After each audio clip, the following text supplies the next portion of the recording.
Sudden ಆಗಿ ದೇವ್ರ ಕೋಣೆಲ್ ಹೇಗ್ ಬಂತು? ಇವಳೇನಾದ್ರೂ ಮಾಟ ಮಂತ್ರ ಕಲ್ತಿದ್ದಾಳ? ಛೇ, ಕಾಲೇಜ್ಗೆ ಹೋಗೋ ಹುಡುಗಿಗೆ ಇದೆಲ್ಲ ಹೇಗ್ ಬರುತ್ತೆ? ಆದ್ರೆ ಅವಳ ಬ್ಯಾಗಲ್ಲಿ ಇಟ್ಟಿದ್ ನೆಕ್ಲೆಸ್ ಇಲ್ಲಿಗೆ ಹೇಗ್ ಬಂತು? ವಂಶಿ ದೇವ್ರ ಮನೇಲಿ ಇಟ್ಟಿದ್ದ, ಹೇಳ್ಬಿಟ್ಟಿಡೋದಲ್ವೇನೆ. ಈಗ ನೋಡು ಏನೆಲ್ಲ ಆಗೋಯ್ತು ಅಂತ. ಇದನ್ನ ನಾನೇ ಇಲ್ಲಿ ಇಟ್ಟಿದ್ದಮ್ಮ.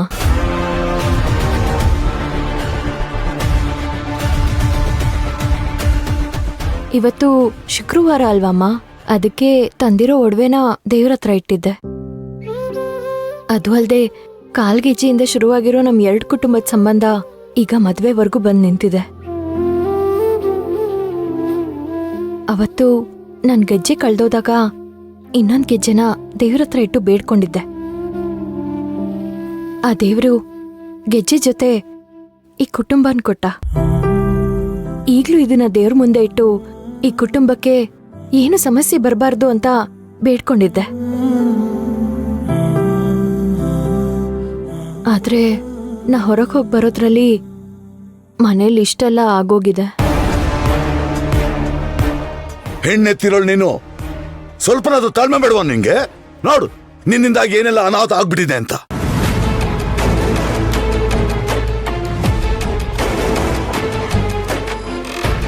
ಸರ್, ಅವ್ರು ಬೇಕು ಅಂತ ಮಾಡಿಲ್ಲ ಬಿಡಿ. ಅಷ್ಟು ಬೆಲೆ ಬಾಳೋ ಒಡವೆಗಳು ಕಾಣಲಿಲ್ಲ ಅಂದ್ರೆ ಅವ್ರಿಗೂ ಸ್ವಲ್ಪ ಟೆನ್ಷನ್ ಆಗುತ್ತಲ್ವಾ? ಈಗ ನೆಕ್ಲೆಸ್ ಸಿಕ್ಕಿದ್ಯಲ್ಲ, ಈ ವಿಷಯ ಇಲ್ಲಿಗೆ ಬಿಟ್ಬಿಡಿ.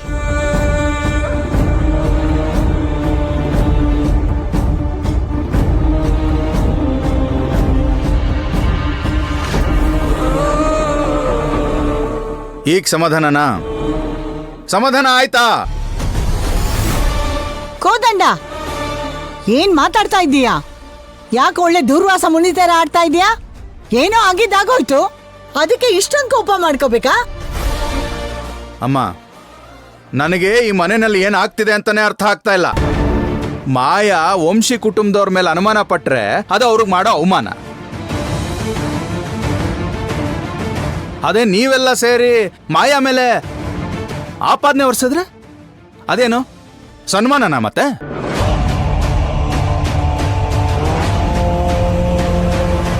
ಅದು ಹಾಗಲ್ಲ ಕಣೋ. ಅಕ್ಕ, ನೀನು ಈ ವಿಷಯದಲ್ಲಿ ಏನೂ ಮಾತಾಡ್ಬೇಡ. ಅಲ್ಲ, ನಾನು ನಿಮಗೆ ಮೊದಲಿಂದನೂ ಹೇಳ್ತಾನೆ ಬಂದಿದ್ದೀನಿ, ನೀವು ನೋಡೋ ದೃಷ್ಟಿಕೋನನ ಬದಲಾಯಿಸ್ಕೊಳ್ಳಿ ಅಂತ. ನೀವು ಯಾರು ನನ್ನ ಮಾತಿಗೆ ಬೆಲೆನೇ ಕೊಡ್ಲಿಲ್ಲ. ನೆಕ್ಲೆಸ್ ಸಿಕ್ತಲ್ವಾ, ಈಗ ಇದನ್ನೆಲ್ಲ ಇಲ್ಲಿಗೆ ಬಿಟ್ಬಿಡೋಣ ಬಿಡು. ಅಮ್ಮ, ನೀವೇನೋ ಇದನ್ನೆಲ್ಲ ಬಿಟ್ಟು ಬಿಡ್ಬೋದು, ಆದ್ರೆ ಮಾಯಾ ಮೇಲೆ ಅನುಮಾನ ಪಟ್ಟಿದ್ದಕ್ಕೆ ಅವಳಿಗೆ ಎಷ್ಟು ನೋವಾಗಿರಲ್ಲ. ಈ ಮನೆಯಲ್ಲಿ ಯಾರು ಹೆಚ್ಚಲ್ಲ, ಯಾರು ಕಡಿಮೆ ಅಲ್ಲ. ಮರ್ಯಾದೆ ಅನ್ನೋದು ಎಲ್ರಿಗೂ ಸಮಾನವಾಗಿ ಸಿಕ್ಕರೇನೆ ಅದಕ್ಕೊಂದು ಬೆಲೆ.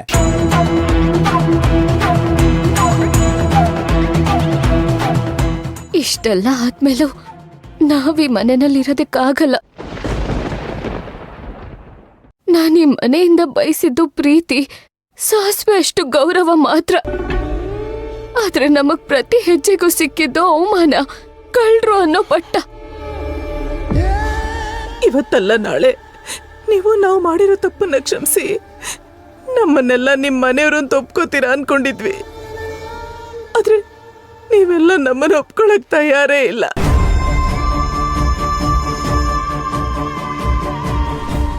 ಅಮ್ಮ, ನೀನ್ ಯಾಕೆ ಅಳ್ತಿದ್ಯಾ? ಈ ಮನೆಯಲ್ಲಿ ಕೆಲ್ಸದವ್ರ ತರ ಇದ್ದು ಕಳ್ರು ಅನ್ನೋ ಪಟ್ಟ ಹೊತ್ಕೊಳ್ಳೋದಕ್ಕಿಂತ ಬೇರೆ ಯಾರ್ದಾದ್ರೂ ಮನೇಲಿ ಕಸ ಮುಸ್ರೆ ತಿಕ್ಕಣ. ಮಾಮ್ಮ, ನಾವೀ ಮನೆಯಲ್ಲಿರೋದ್ ಬೇಡ. ನೀನ್ ಹೇಳ್ತಿರೋದು ಸರಿನೇ ಮಾಯಾ.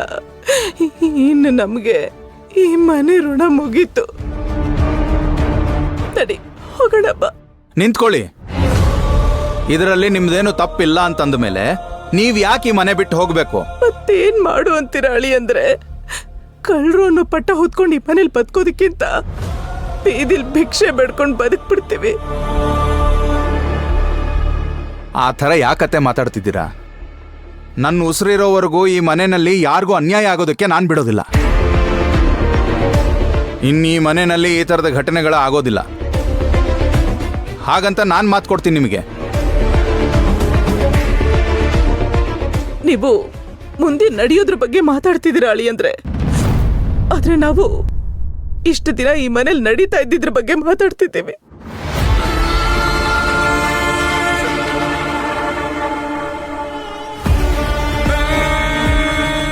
ನೀವೇನ್ ಮನೆ ಬಿಟ್ಟು ಹೋಗ್ಬೇಕಾಗಿಲ್ಲ. ತಪ್ಪು ಮಾಡಿರೋದು ನಾನು ಮತ್ತೆ ನನ್ನ ಕುಟುಂಬ. ಅದಕ್ಕೆ ನಾನೇ ನಿಮ್ಮ ಹತ್ರ ಕ್ಷಮೆ ಕೇಳ್ತೀನಿ. ವಂಶಿ, ನೀನ್ ಯಾಕೆ ಅವಳ ಹತ್ರ ಕ್ಷಮೆ ಕೇಳ್ತೀಯಾ? ನಾವು ತಗೊಂಡಿಲ್ಲ ಅಂತ ಸೌಜನ್ಯದಿಂದ ಹೇಳೋದಕ್ಕೂ ಇನ್ನೊಬ್ಬರನ್ನ ಚೆಕ್ ಮಾಡಿ ಅಂತ ಸೊಕ್ಕಿನಿಂದ ಹೇಳೋದಕ್ಕೂ ಬಹಳ ವ್ಯತ್ಯಾಸ ಇದೆ.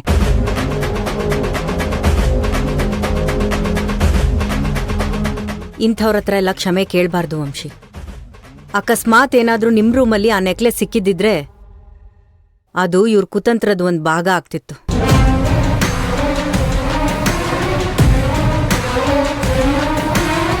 ಇವ್ರು ತಪ್ಪೇ ಮಾಡಿಲ್ಲ ಅಂದಮೇಲೆ ಯಾಕೆಷ್ಟೊಂದು ಓವರ್ ರಿಯಾಕ್ಟ್ ಮಾಡ್ತಿದ್ದಾರೆ?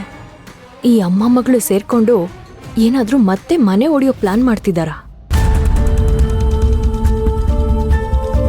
ಪರವಾಗಿಲ್ಲ ಅದ್ಕೆ, ಉಪ್ಪು ತಿಂದ್ಮೇಲೆ ನೀರು ಕುಡಿಲೇಬೇಕು. ತಪ್ಪು ಮಾಡಿದ್ದಾರೆ ಅಂದಮೇಲೆ ಕ್ಷಮೆ ಕೇಳಲೇಬೇಕು. ಕ್ಷಮೆ ಕೇಳೋ ಅವಕಾಶ ಬಂದಾಗ ಅದನ್ನ ಕೇಳಲಿಲ್ಲ ಅಂದ್ರೆ ಮತ್ತೆ ಶಿಕ್ಷೆ ಅನುಭವಿಸ್ಲೇಬೇಕಾಗತ್ತೆ. ಇವತ್ತಲ್ಲ ನಾಳೆ ತಪ್ಪು ಮಾಡಿರೋರೆಲ್ಲ ಕ್ಷಮೆ ಕೇಳೋ ಟೈಮ್ ಬಂದೇ ಬರುತ್ತೆ.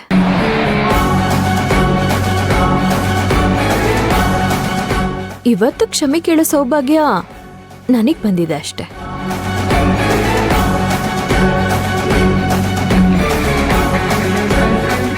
ವಂಶಿ ನಮ್ಮ ಹತ್ರ ಕ್ಷಮೆ ಕೇಳ್ತಿರೋದಾ ಅಥವಾ ನಮ್ಗೆ ವಾರ್ನಿಂಗ್ ಕೊಡ್ತಿರೋದಾ? ಇಷ್ಟು ದಿನ ಆಗಿದ್ದನ್ನೆಲ್ಲ ಹಳಸಿದ ಅನ್ನನ ಬಿಸಾಕೋ ಥರ ಬಿಟ್ಟಾಕಿ.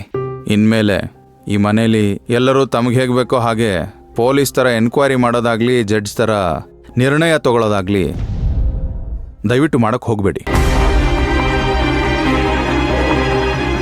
ಮನೆ ಅಂದರೆ ಅದು ಮನಸ್ಸುಗಳನ್ನು ಬೆಸೆಯೋ ತಾಣ, ಜೀವಗಳಿಗೆ ಆಶ್ರಯ ಕೊಡೋ ಜಾಗ. ಅದನ್ನ ಶಿಕ್ಷೆ ಕೊಡೋ ಜೈಲಾಗಿ ಮಾಡಬೇಡಿ.